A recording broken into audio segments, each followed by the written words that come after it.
tema menarik kita akan gumuli dan renungkan bersama, mengalahkan ambisi kekuasaan. Kita akan membaca firman Tuhan dari Markus 13 ayat 1 sampai ayat yang kedua. Mari kita berdoa.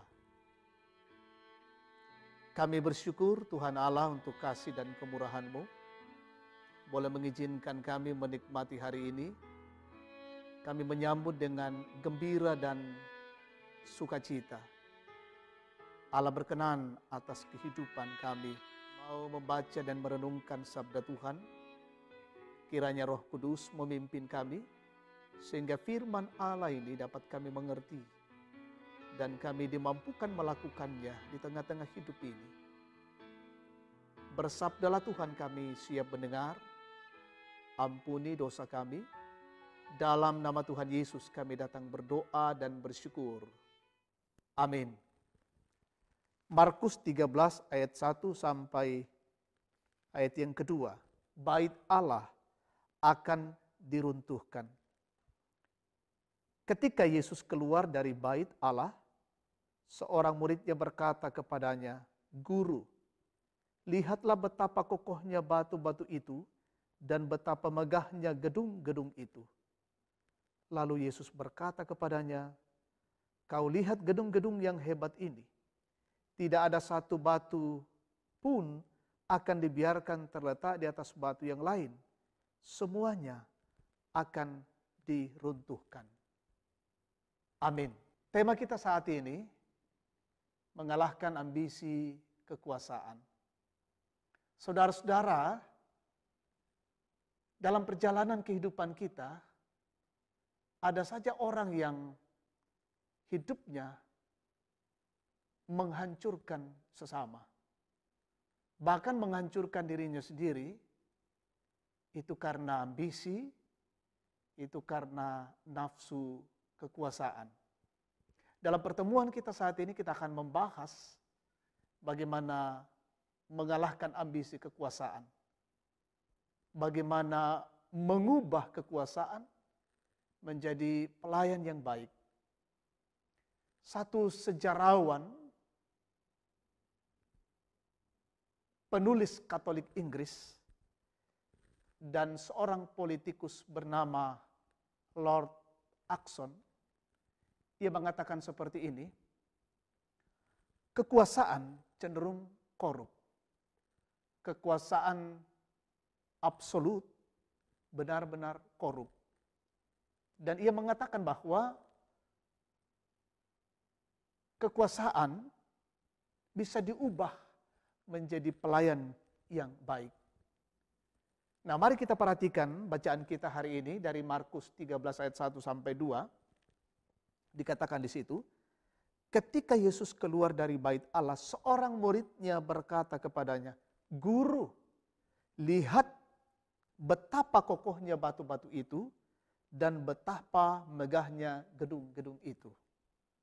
Lalu Yesus berkata kepadanya, "Kau lihat gedung-gedung yang hebat itu, tidak ada satu pun batu itu akan dibiarkan terletak di atas batu yang lain. Semuanya akan diruntuhkan." Dari percakapan ini ada dua makna yang bisa disampaikan.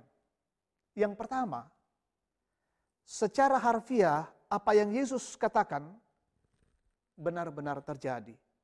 Tidak sampai 50 tahun setelah percakapan itu, bangunan bait Allah yang kokoh itu dihancurkan, dibuat rata dengan tanah, bahkan hancur tanpa sisa. Makna yang kedua, secara simbolik bahwa bangunan bait Allah yang kokoh dan megah itu mengekspresikan kekuasaan agama, khususnya pemimpin-pemimpin agama yang kokoh dan kuat. Sebegitu kokohnya sehingga terjangkit kecenderungan alami untuk menjadi sewenang-wenang dan semena-mena.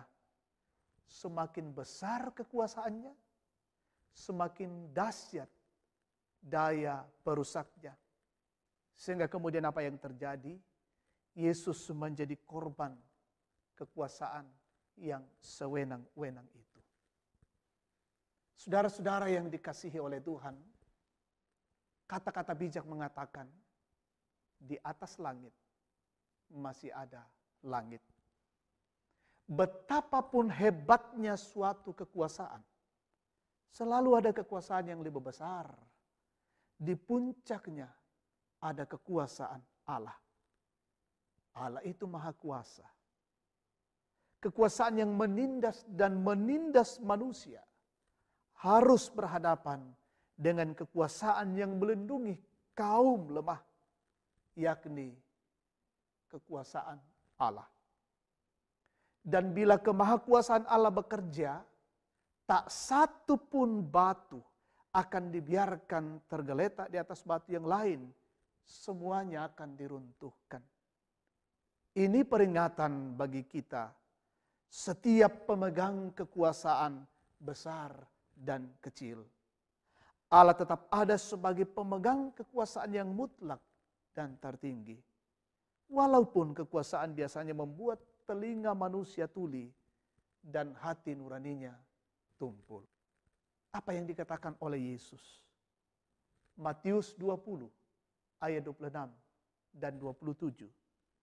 Barang siapa ingin menjadi besar di antara kamu, hendaklah ia menjadi pelayanmu. Dan barang siapa ingin menjadi terkemuka di antara kamu, hendaklah ia menjadi hambamu. Dan Eka Dharma Putra mengatakan, segala bentuk kekuasaan yang diperoleh dengan cara dan motivasi lain daripada motivasi untuk melayani adalah kekuasaan yang demonis, yaitu kekuasaan melayani yang dikuasai dan diatur oleh iblis. Oleh karena itu, dalam kekristenan diajarkan tentang sikap melayani sesama dalam kerendahan hati. Karena itu taklukkanlah ambisi kekuasaan, lakukanlah ambisi melayani dalam kerendahan hati, hati seperti seorang hamba. Terpujilah Kristus.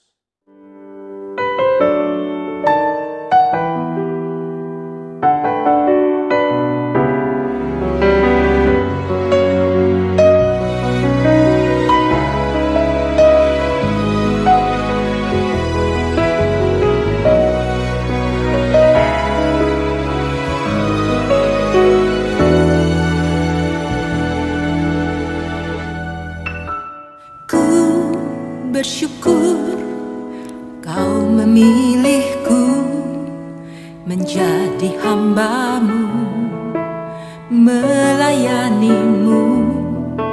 Segenap hidupku ku serahkan untuk kemuliaan-Mu.